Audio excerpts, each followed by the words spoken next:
নমস্কার বন্ধুরা, আশা করি প্রত্যেকেই ভালো আছো।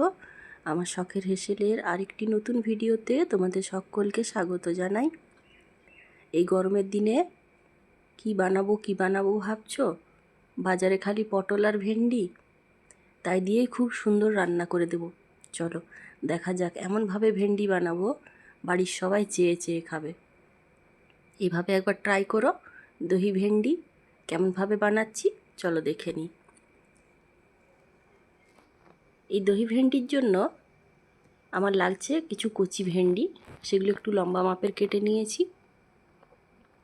এদিকে কড়াই গরম করে নিয়েছি, তার মধ্যে দিয়ে দিলাম কিছুটা পরিমাণে সর্ষের তেল।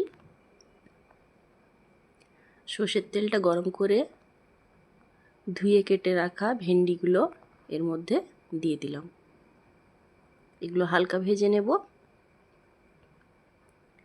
সম্পূর্ণ ভিডিওটা দেখো বন্ধুরা, ভালো লাগলে অবশ্যই লাইক, সাবস্ক্রাইব, কমেন্ট করে দিও। কমেন্টের মাধ্যমে জানিও কার কেমন লাগলো। এই ভেন্ডির সাথে সামান্য পরিমাণে হলুদ আর সামান্য পরিমাণে নুন দিয়েছি। হাফ ভাজা হয়ে গেলে এর মধ্যে অ্যাড করে দিচ্ছি বড় মাপের কেটে রাখা কিছুটা পেঁয়াজ। এই পেঁয়াজটাও ভেন্ডির সাথে ভেজে নেব। যারা এখনও এভাবে ভেন্ডি বানিয়ে খাওনি তারা একবার বানিয়ে খেও। বাড়ির যারা ভেন্ডির নাম শুনলে নাক ছিটকোয় তারা চেয়ে চেয়ে খাবে। এইভাবে বানালে ভেন্ডির স্বাদ হয় দ্বিগুণ। একবার বানিয়ে দেখো বন্ধুরা। দেখো আমার ভেন্ডি পেঁয়াজটা খুব সুন্দরভাবে ভাজা হয়ে গেছে, আমি পুরোটা তুলে নিলাম। এবার ওই কড়াইতেই আরও কিছুটা পরিমাণে সর্ষের তেল দিয়ে দিয়েছি, তাতে দিয়ে দিচ্ছি দুটো চেরা কাঁচা লঙ্কা।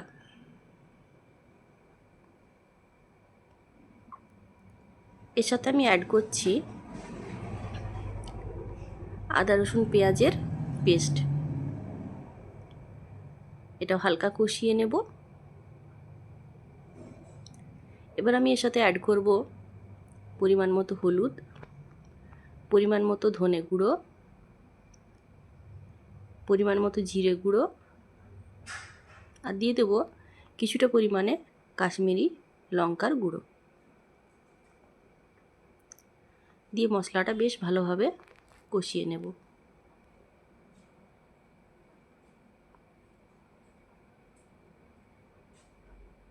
সুন্দর করে মশলাটা কষাবো।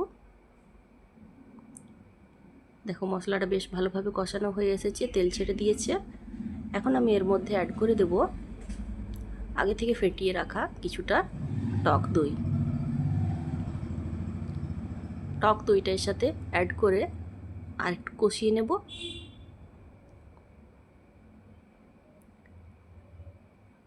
এবারে এর সাথে আমি অ্যাড করছি স্বাদ মতো নুন আর একটু চিনি।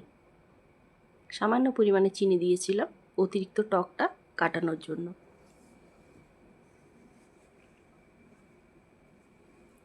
মশলাটা সুন্দরভাবে কষিয়ে নেব। কষানো হলে একটা খুব সুন্দর গন্ধ ছাড়বে এবং সাইড থেকে তেল ছাড়তে শুরু করে দেবে। তখন এর মধ্যে আমি আগে থেকে ভেজে রাখা পেঁয়াজ আর ভেন্ডিটা অ্যাড করে এটাকেও হালকা কষিয়ে নেব। দেখো বন্ধুরা খুব সুন্দরভাবে কষানো হয়ে গেছে। এবার এই কষানোটার মধ্যে সামান্য পরিমাণে জল দিয়ে 5 মিনিটের জন্য ঢেকে রাখবো, যাতে সমস্ত মশলা, নুন, ঝাল, টক সব কিছু এই ভেন্ডির মধ্যে মিশে যায়।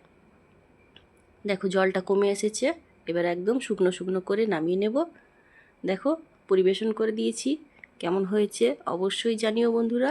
এভাবে যারা বানিয়ে খাওনি তারা এই গরমের দিনে একদিন অন্তত বানিয়ে খেও। কমেন্টের মাধ্যমে জানিও তোমাদের কেমন লাগলো। সবাই সুস্থ থেকো, ভালো থেকো। এতক্ষণ আমার ভিডিও জুড়ে থাকার জন্য তোমাদের অসংখ্য ধন্যবাদ। দেখা হচ্ছে পরবর্তী ভিডিওতে।